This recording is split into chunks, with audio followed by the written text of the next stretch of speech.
Reciban ustedes un cariñoso saludo. Vamos a comenzar al amparo de María Santísima, como siempre, nuestra clase semanal.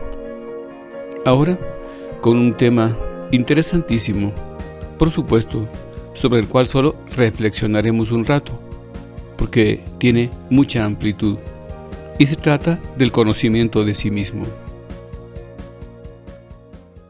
Sobre la gigantesca puerta del templo de Apolo en Delfos, una de las maravillas del mundo antiguo, se podía leer una inscripción que era como un resumen de la sabiduría clásica. Conócete a ti mismo. También se puede traducir como hombre, conócete a ti mismo. Y no se refería tanto a descubrir las grandezas de la propia personalidad, sino se refería a tomar en cuenta, a ganar conciencia sobre las propias y serias limitaciones que tenemos. Habían llegado a entender el gran don que es conocerse tal como uno es, sin dejarse llevar por los excesos, por las excusas, para más ni para menos. El orgullo y la vanidad nos ponen por encima de nuestra realidad y a los demás, por supuesto, por debajo nuestro. El orgullo y la vanidad son fuente de envidia, de celos, de desprecio.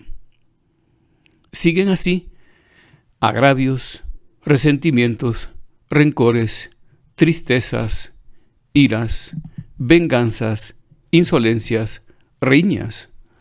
O sea, casi todo lo que quiebra la paz de las familias, de las comunidades, de los estados.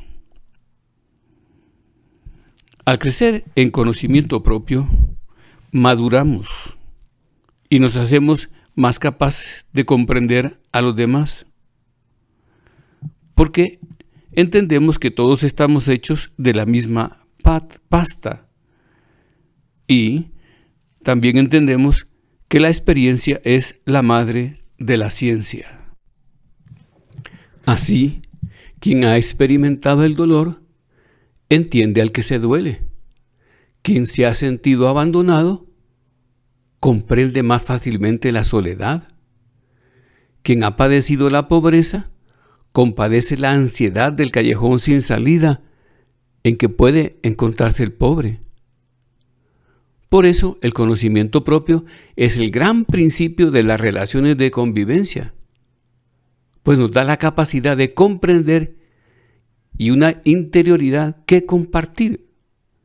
Es decir, entendiéndonos a nosotros mismos como la clave, podemos comprender a los demás y cubrir con nuestra interioridad los baches y vacíos que los otros puedan necesitar que atendamos, porque los distinguimos, los entendemos a partir del conocimiento propio. Este, pues, es el principio para establecer relaciones justas, solidarias y de amor, y también para hacer amistad. Jesucristo nuestro Señor nos dice: traten a los demás como les gustaría que los demás los trataran a ustedes. Y este no es más que el enunciado de la conocida regla de oro: no quieras para los demás lo que no quieras para ti. Pero lo más importante es que el conocimiento propio resulta indispensable para tratar a Dios. ¿Por qué? Hemos de ubicarnos y reconocer que la civilización occidental ha venido padeciendo un proceso de pensamiento en el que ha ido sustituyendo a Dios, quitándolo de su lugar por el hombre. Y la visión cultural nuestra de la realidad ha dejado de ser teocéntrica para volverse antropocéntrica. Es lo que Juan Pablo II llamaba, se ha dado, decía él, el giro antropológico. En definitiva, es la tentación de Adán en el paraíso. Adán y Eva quisieron ser dioses, quisieron quitarle a Dios su lugar. Es decir, Adán ya no quiere ser criatura, sino creador. Ya no quiere ser siervo, sino dueño y señor. Ya no quiere ser hijo, sino padre. Pero este giro antropológico se plasma culturalmente en el pensamiento, más concretamente a partir de René Descartes, que enunció aquel principio de pienso, luego existo. Y nosotros, siendo consecuentes, podemos decir, pienso, luego existo. Luego existo porque pienso. Luego lo que yo pienso es lo que existe. Luego lo que existe es lo que yo quiero pensar y cómo yo quiero pensarlo. Es decir, yo hago la realidad. Estoy ocupando el lugar de Dios. Por eso oímos a menudo en la conversación ordinaria frases como esta: esa es tu verdad, pero mi verdad es esta otra. Cada quien tiene su verdad. Y esto se da porque nadie quiere sujetarse a una autoridad objetiva divina, creadora y natural. En consecuencia, se da la descomposición del tejido social, la locura individual, porque el hombre solo quiere reconocer su propio pensamiento, que sin Dios acaba siendo una locura. Jesucristo nuestro Señor nos dice, si no os hacéis como niños, es decir, si no entendéis vuestra propia limitación, si no os hacéis como niños, no podréis entrar en el reino de los cielos. Y también dice, te doy gracias, Padre, porque no has revelado estas cosas a los grandes y sabios de este mundo, porque las has revelado a los pequeños. Es interesante porque en la época de nuestro Señor Jesucristo, en el arameo, la palabra pequeño, niño, humilde, son muy semejantes. Así pues, el conocimiento de la grandeza de Dios va unido al reconocimiento de nuestra propia pequeñez. Y es que el reconocimiento de la propia indignidad, de la propia pequeñez, limitación, y el sentido del pecado van de la mano con la posesión del sentido de Dios. Porque el pecado es un error del hombre que reconoce la ley de Dios, es decir, a Dios como autor del hombre y de la creación. Y donde se ha difuminado el sentido de pecado, ahí se desvanece el sentido de Dios. Lo podemos invertir también. Ahí donde se desvanece el sentido de Dios, se ha difuminado el sentido de pecado. Y entonces se produce el eclipse de Dios, como afirmaba Benedicto XVI citando a un filósofo famoso, Buber, el eclipse de Dios, que acaba siendo, culturalmente hablando, el eclipse del hombre. Por eso vemos esta descomposición social, ya decía, la promoción del aborto, la promoción de la indiferenciación sexual, la promoción de la eutanasia. Ese es el eclipse del hombre. El hombre acaba no pudiendo reconocer su propia dignidad. Pero esto se promueve desde pequeños. Veamos esa foto de los niños que tengo yo allí, que yo la encontré porque simplemente estuve buscando en internet fotos de niños de edad de kindergarten, de edad de parvularias. La niña de la izquierda, tiene un libro de promoción del ateísmo. Es un libro de Richard Dawkins que se llama The God Delusion, el espejismo de Dios. Él dice que Dios es un delirio cultural nuestro. y está en las manos de esta chiquilla. En realidad, los niños están muy influidos por esta manera de pensar y tienen dificultades para reconocer su origen y su dependencia y el amor de Dios para con ellos. Continuando con la clase, hemos de decir que para romper esta costra de superficialidad cegadora, es necesario ahondar en el propio conocimiento. Conocernos como somos, con equivocaciones, errores, defectos, y también con aciertos, y también con pecados. Conocernos como somos, porque nada aparta más de Dios que la incapacidad de reconocer ante Él nuestras propias limitaciones. Dice San Juan de la Cruz, el gran maestro, el conocimiento de sí es el primer paso que tiene que dar el alma para llegar al conocimiento de Dios. Veamos el sentido de la parábola del publicano y el fariseo. El fariseo, como sabemos, subió al templo a orar. Subió en realidad a cantar su propia gloria en vez de la de Dios. Porque empezó a decir, te doy gracias, Señor, porque no soy como los demás hombres que son injustos, ladrones, adúlteros. Yo pago el diezmo de todo lo que poseo y no hago mal a nadie. Y tampoco soy como ese publicano y se atreve a señalar al otro que ha subido también con él al templo. Pero bajó a su casa como había subido, sin haber encontrado a Dios, porque en realidad no le buscó en ningún momento. Bajó sin haber recibido el abrazo del perdón de Dios.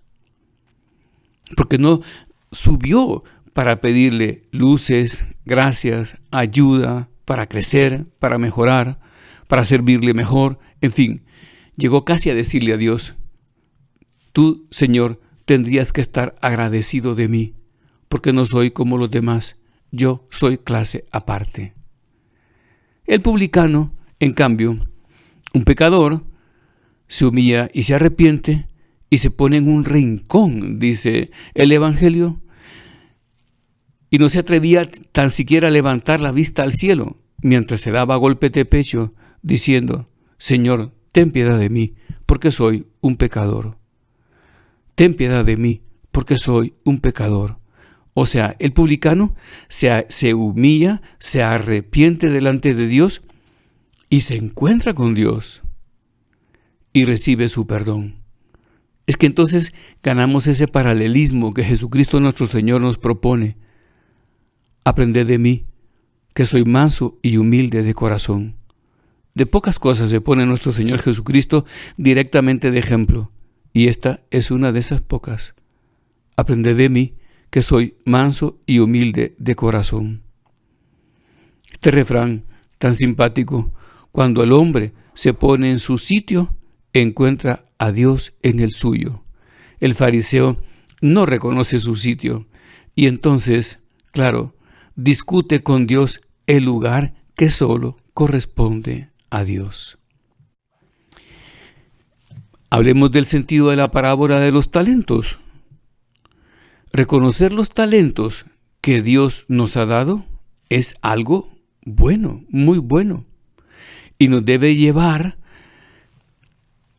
no a la vanidad, sino a agradecerlos y a sentir responsabilidad, la responsabilidad de sacarles provecho en bien de Dios, de la iglesia, de los demás, del mundo entero.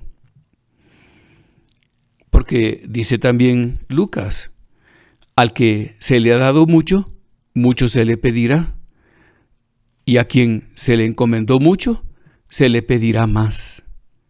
Así han vivido los santos que han reconocido los talentos que Dios les ha dado, pero se han siempre humillado ante la grandeza de Dios que confía en ellos y han pensado que otros harían más con los bienes recibidos de Dios.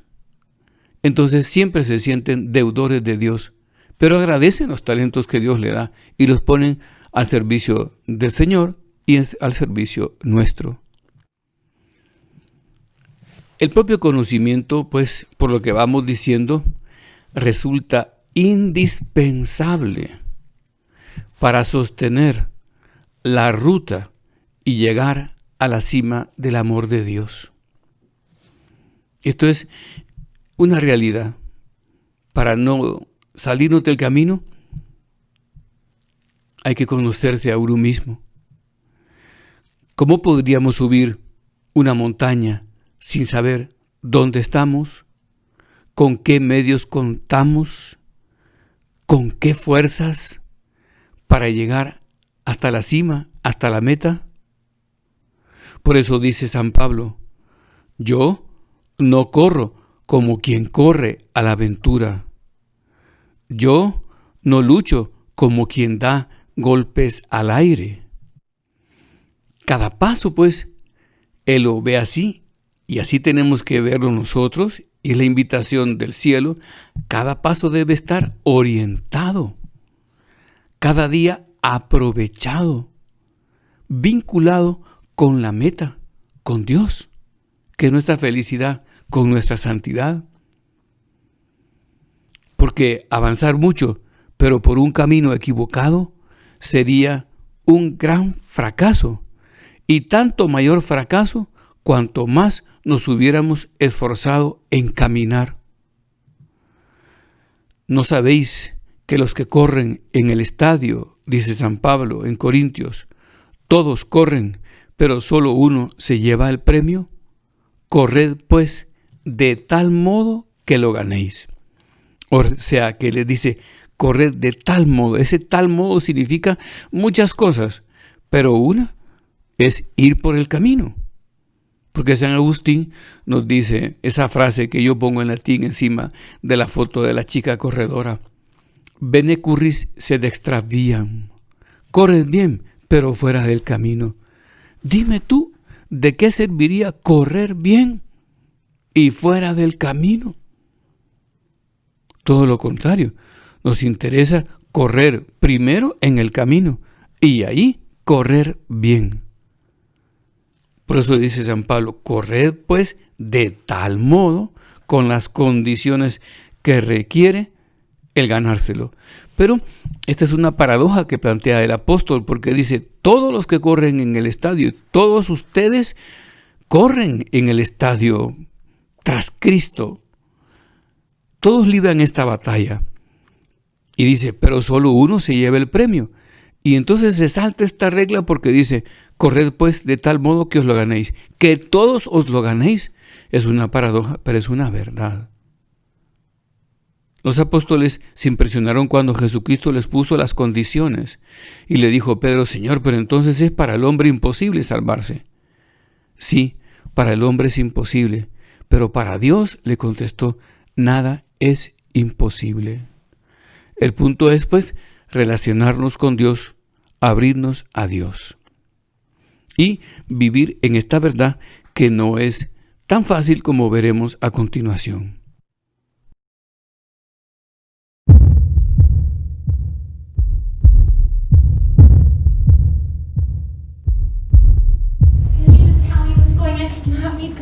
Silence in the court. The case of the People versus Jenny Smith is now in session. All rise for the Honorable Barbara Layton.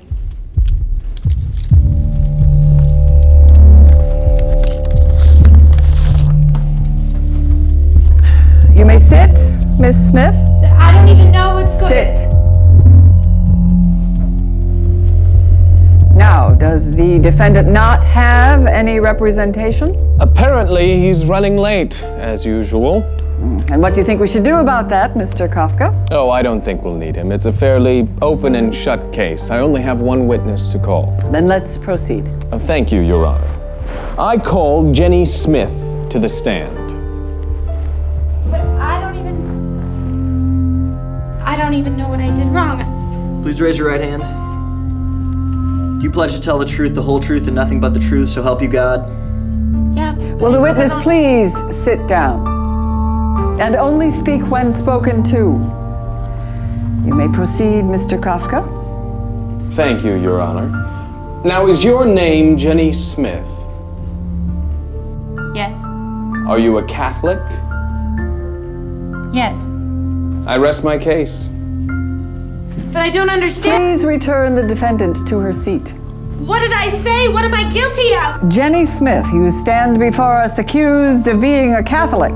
Is that a crime? Of course it is. And as much as you have confessed, I declare you... Wait. Hold that gavel, Your Honor. Now, I'm sorry I'm late, but if you'll allow me to present my case before you render your verdict, Your client has confessed to being Catholic, Mr. Randall. I'm not sure what more we need to hear. Your Honor, you know as well as I do that half the Catholics in America aren't active in practicing their faith. I'm sure you'll find that this is just a simple misunderstanding. Very well. You may begin. I'd like to call my client to the stand. Remember that you are still under oath, Miss Smith.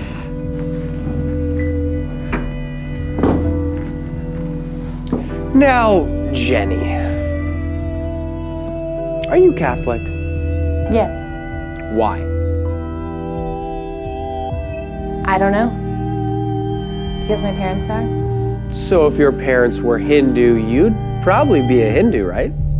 I guess so. Take that as a yes. I mean, I would... So what you're saying is, the only reason you're Catholic is because your parents forced you into it, right?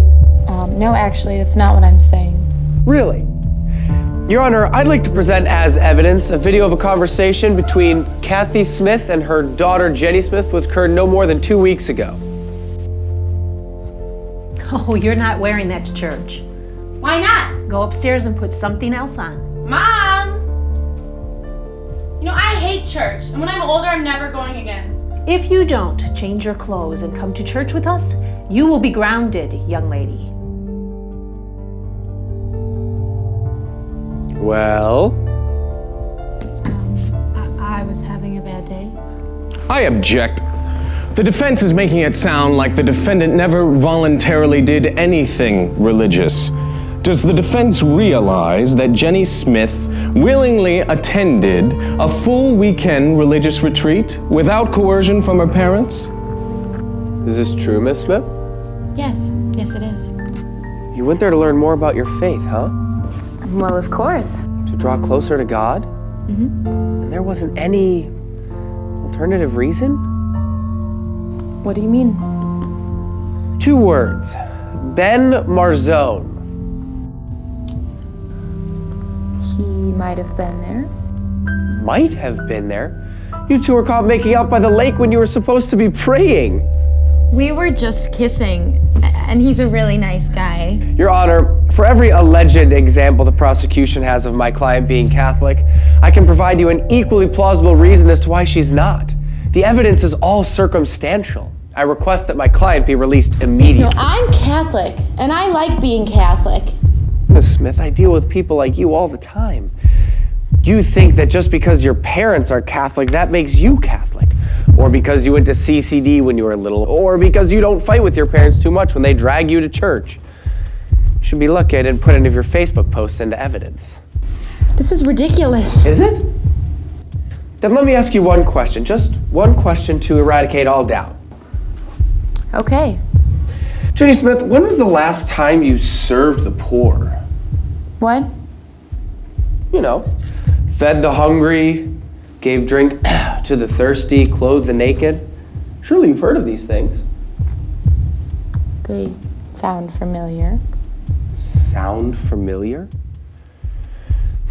Perhaps this will jar your memory. When the Son of Man comes in his glory, he will say to those on his right, "Come, you who are blessed by my Father, for I was hungry and you gave me food. I was thirsty and you gave me drink. A stranger and you welcomed me. Naked and you clothed me. Ill and you cared for me. In prison and you visited me." Then the righteous will answer him and say, "Lord, when did we see you hungry and feed you, or thirsty and give you drink?"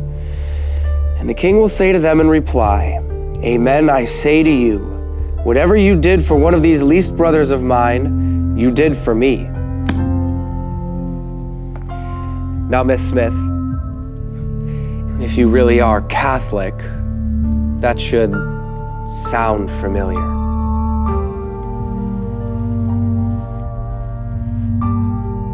But I volunteered at a nursing home. Mandatory service hours for confirmation, Your Honor. And I wear a cross. Many people do. They're pretty fashionable these days. But I... Face it, Miss Smith. You might say you're Catholic, but there's no proof. I find the defendant not guilty of being a Catholic.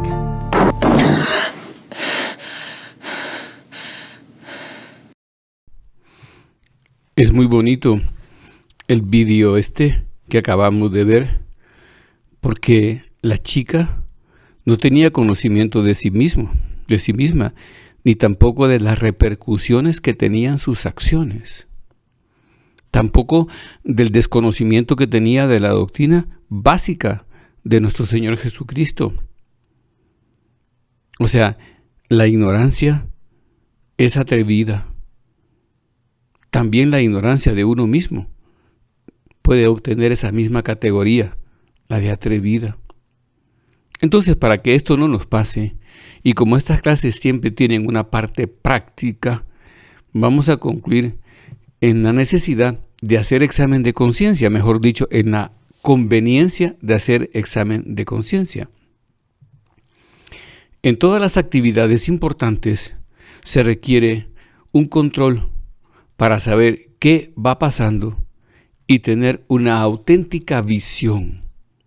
Ahora se insiste mucho en las empresas, en lenguaje empresarial, en la necesidad de sostener la vocación, la misión y la visión de la empresa constituida. Pero es interesante saber que esa categoría, esa clasificación la sacó Peter Drucker de la Iglesia Católica. Entonces, porque él estudió Derecho Canónico, no siendo católico, porque admiraba a la Iglesia Católica. Y sacó esta manera de analizar vocación, misión y visión. Pero vamos a tener una auténtica visión en la medida en que tengamos un control y conocimiento de lo que va pasando en nosotros. O sea, nos interesa saber cómo estamos viviendo la vida. O sea, cómo estamos viviendo los días. Porque la vida se nos va de las manos, como el agua. Y no podemos tener una idea general de lo que hacemos, porque está en juego nuestra vida eterna, que esa sí será permanente y definitiva. Pero nos la estamos jugando aquí, en el día a día, en la hora tras hora, en el minuto que se va. Recordemos que nuestro Señor Jesucristo, para que ganemos esta realidad, pone, entre otras, la parábola de los 3 siervos del Señor que se va. Y a su vuelta, cuando les pide cuenta de su administración, le dice a los 2 primeros: muy bien, siervo bueno y fiel, porque has sido fiel en lo poco, yo te constituiré sobre lo mucho. Entra al gozo de tu Señor. Es bien bonito, pues, porque el Señor, el amo, les ha juzgado en lo poco. Es que nos jugamos la vida eterna en lo poco de cada día. Por eso nos interesa saber cómo estamos negociando esos talentos que el Señor nos da. Este es el sentido de la práctica muy antigua y necesaria de la vida espiritual, propuesta pues para todos aquellos que quieren crecer en el amor de Cristo y vivir según el espíritu del Evangelio. Y consiste en repasar diariamente cómo nos hemos portado con Dios y con los demás, diariamente, en el momento que consideremos oportuno. Puede ser que una ama de casa, el último momento les resulte pues muy difícil porque los niños están molestando o está atareada con acostarlos, en fin. Esas últimas tareas de una madre de familia, puede ser que a ella le resulte bien hacer el examen a las 5:30 de la tarde, desde las 5:30 de la tarde del día anterior. En realidad hemos de ganar en espíritu de examen. Examinarnos constantemente, porque cada minuto es trascendente, y así cuajará en el momento oportuno y de la mejor manera la norma de piedad que se llama examen de conciencia. Que en realidad, cuando repasamos cómo nos hemos portado diariamente con Dios y con los demás, tenemos una ocasión de agradecer. En realidad, el examen es un ratito de oración, porque lo primero que hacemos es agradecer los dones que nos ha dado el Señor y pedimos perdón por nuestros errores, faltas y pecados. O sea, faltas de correspondencia, porque la gracia de Dios no nos falta. La gracia de Dios nos cae a raudales. Pero también por esa misma gracia y analizando nuestra conducta, tenemos con el examen la oportunidad de volver a empezar con más brío y de la mano de Dios.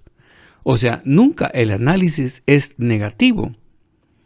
Nunca la actitud de examinarnos va a ser así, nos va a dañar, nos va a damnificar, sino todo lo contrario.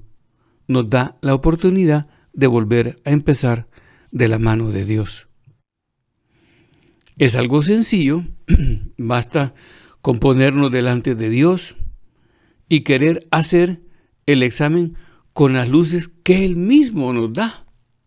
Porque recordemos, Él está más interesado que nosotros en nuestra propia dicha, en nuestra propia santidad, porque somos sus hijos. ¿No recuerdas cómo le tienes que decir a tus hijos? Esto te lo digo por tu bien y te lo enseño por tu bien. Te lo exijo por tu bien, pero tenemos que explicarle, porque el padre está más interesado en el bien del hijo que el propio hijo o que la propia hija. Y es lo mismo que sucede con Dios. Él nos ama infinitamente más a nosotros que nosotros a nosotros mismos. Por eso, a la hora de hacer examen, pedimos ayuda al Señor y luego repasamos mentalmente cómo ha ido nuestro día y, si la tenemos, cómo llevamos a la práctica los consejos de la dirección espiritual, como dicen los tratados antiguos, de la saludable dirección espiritual. Qué bonito esto, porque, claro, quien va orientado también por la dirección espiritual va seguro que no se sale del camino, o más seguro de que no se saldrá del camino. Y procuramos ver con humildad, que es la verdad. Santa Teresa decía, la humildad es la verdad. La humildad es estar en verdad. Y nos interesa porque traigo esta cita aquí yo entre tantas que podría traer de la primera carta de Pedro, el capítulo 5, versículo 5, porque Dios resiste a los soberbios, pero a los humildes da su gracia. Qué bonito esto. A los humildes da su gracia. Es decir, los que están en la verdad, los que no se engañan sobre sí mismos, los que reconocen la grandeza de Dios y la propia pequeñez, pero hacen propia la grandeza de Dios. Se hacen grandes en la pequeñez por la grandeza de Dios. El examen responde pues a una necesidad de amor a Dios, de sensibilidad. Y conviene comenzar, como ya vengo diciendo, con un acto de humildad. Aquí me tienes, Señor, pequeño y pobre siervo tuyo. Y con acción de gracias, gracias, Señor, por haberme dado un día más. Estoy terminando mi jornada. Y entonces te pregunto, ¿te he agradado, Señor, en este día? ¿En qué te he disgustado? ¿Qué esperabas de mí y yo no he hecho? Y cuando se descubren los errores, los defectos y los pecados, nace el dolor de amor y la contrición y el propósito de mejora para el día siguiente, recordando, como dice la Escritura, que no despreciará el Señor a un corazón contrito y humillado. Un corazón que se acerca así a Dios, contrito y humillado. Recordemos que Pedro, después de la resurrección de nuestro Señor Jesucristo, van teniendo todos pues estos diálogos con el Señor personales, pero conocemos más de Pedro porque por voluntad de Dios, por voluntad del Espíritu Santo, está consignada la transformación de Pedro a través de todo el Evangelio. Un corazón grande, por supuesto, un hombre de gran categoría, pero al mismo tiempo lleno de miserias y de equivocaciones. Y al final, después de que lo negó en la casa de Caifás, en el atrio de la casa de Caifás, el Señor le pregunta: Simón, ¿me amas más que estos? Y nosotros recordamos que entonces es cuando le pide que apaciente sus corderos y ovejas. Y le repite esto 3 veces, la pregunta: ¿me amas más que estos? Y Pedro al final se quiebra, se rompe y ya no sabe qué decir. Y dice con sencillez: Señor, tú lo sabes todo. Tú sabes que te amo. Un día, San José María tuvo que permanecer en el hospital. Y nunca, solo esa vez estuvo en un hospital. Primero por pobreza, pero después porque el Señor le dio una salud muy débil o frágil y tuvo serias enfermedades, pero no tuvo necesidad de estar en el hospital, excepto esa noche. Y entonces, hablando con don Javier y con don Álvaro, que eran los que le acompañaban, les preguntó: ¿y vosotros qué jaculatoria preferís? Y entonces decía don Javier: no vayáis a pensar que pasamos todo el día hablando de estas cosas, pues es una conversación normal la que tenemos con él. Pero nos preguntó eso: ¿qué jaculatoria es nuestra preferida?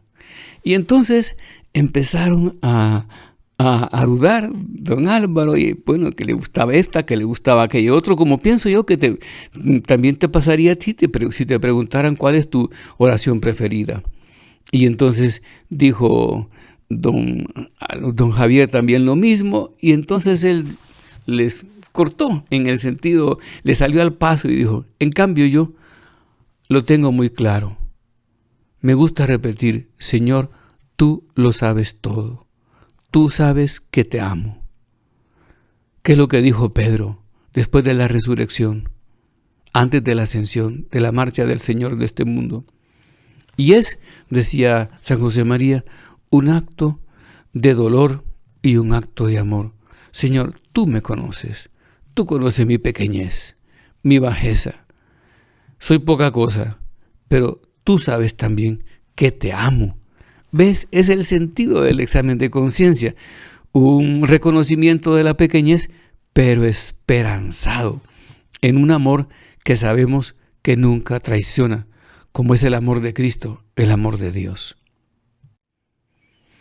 Es importante el deseo de llegar a lo concreto en el examen y también de pedir perdón a Dios, pero no así de forma general, porque solo vamos a poder corregirnos si identificamos esos errores, faltas o pecados, lentitudes, falta de generosidad, en fin, todas estas cosas que han dicho los santos, pero vamos a corregirlos en la medida en que lleguemos a lo concreto y los identifiquemos y pidamos perdón por esas cosas.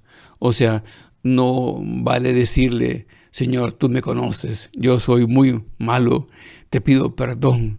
Entonces, quizá para una vez valga, pues, o para un chiquillo que ora así, pero para nosotros es conveniente ir identificando de qué pie cojeamos. Y si cojeamos de los dos, pues de los dos vamos a sanar si empezamos a luchar pidiendo perdón, como decía, lo tengo ahí puesto en la pantalla, con A y B. A, llegar a lo concreto, y B, pedir perdón a Dios. Pedir perdón para que Él nos pueda dar las gracias. Recordemos que eso es lo que Jesucristo nuestro Señor está suplicando al Padre en la pasión. Padre, perdónales porque no saben lo que hacen. No saben lo que hacen. Y cómo le gusta al Señor ese perdón que piden los pecadores arrepentidos que acuden a Él, y Él cómo los recibe, cómo los abraza, cómo los cura de ese mal interior y también exterior si es necesario, y cómo los pone a su lado, como sucede con Magdalena. Pero estemos atentos, porque tengo aquí esta frase que ustedes están viendo en la pantalla: el amor vence a la muerte, que eso es del Cantar de los Cantares. Es muy fuerte el amor y vence a la muerte, como dice, el amor se hace eterno. Pero a veces una mala costumbre sin importancia vence al amor.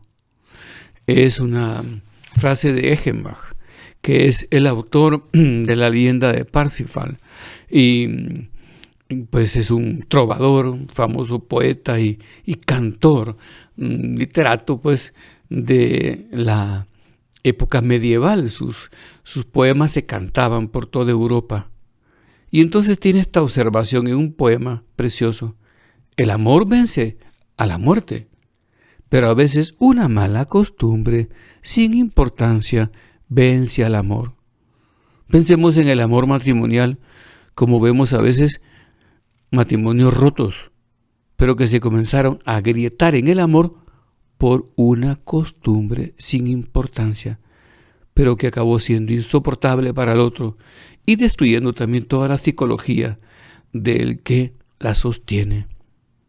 Una mala costumbre sin importancia, precisamente por eso, porque es una mala costumbre sin importancia y pequeña cosa, hay que quitarla antes de que crezca y se vuelva así un defecto monstruoso.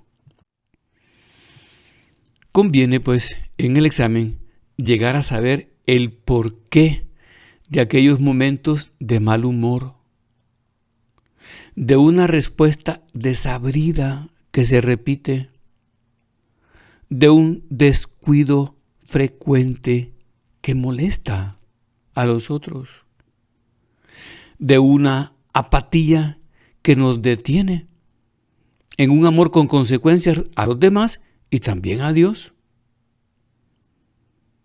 También de las reacciones de disgusto. Quizá un pequeño gesto, pero por aquí, por allá, una mirada, una insinuación, un pequeño pujido, como decimos aquí, pero ahí está, mostrando el disgusto amargo. También de las respuestas airadas, es decir, de las respuestas con enojo. Porque a veces puede ser un enojo injusto y otras veces puede ser un enojo justo. Pero ¿cuánto nos podría haber dicho nuestro Señor Jesucristo y con toda y total justicia? Y no lo hizo. También de la falta de fruto apostólico tenemos que saber, porque el primer apostolado es la familia. Y los padres tienen que saber qué están dejando a los hijos, con qué los están marcando. Y los hijos también haciéndose cargo de toda la familia, porque yo recuerdo con mucho cariño a un alto gerente de una empresa, no de aquí, está en otro país, que decía él, una familia con recursos, que decía: en mi casa Dios entró a través de mi hijo mayor. Porque el chico se había convertido, porque tenían de nombre, eran católicos, quizá como lo que acabamos de ver en el vídeo anterior, pero en la práctica no. Y entonces el chico fue cambiando y después cambió toda la familia. Y eso yo lo oí, yo lo vi cuando lo dijo.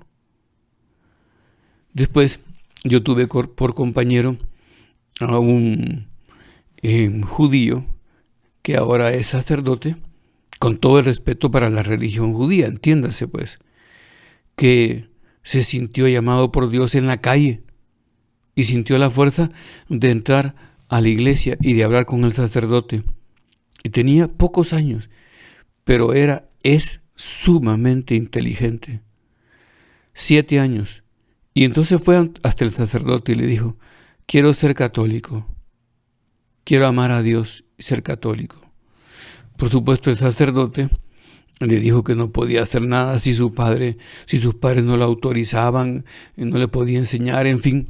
Total que el chico, en aquella época, llevó a su mamá y primero llevó a su hermano, que también se convirtió, y después a su mamá, y después a su papá, que tenía en gran respeto la religión católica. Yo me acuerdo del papá de este amigo que pidió firmas para la canonización de San José María. Era un hombre de un espíritu muy libre. Amaba su religión judía en la que había nacido y comprendía la católica. Pero en fin, hay fruto. Yo estoy hablando de esto porque hay fruto de padres a hijos, de hijos a padres, de hermanos a hermanos. Hay fruto y hay que examinar.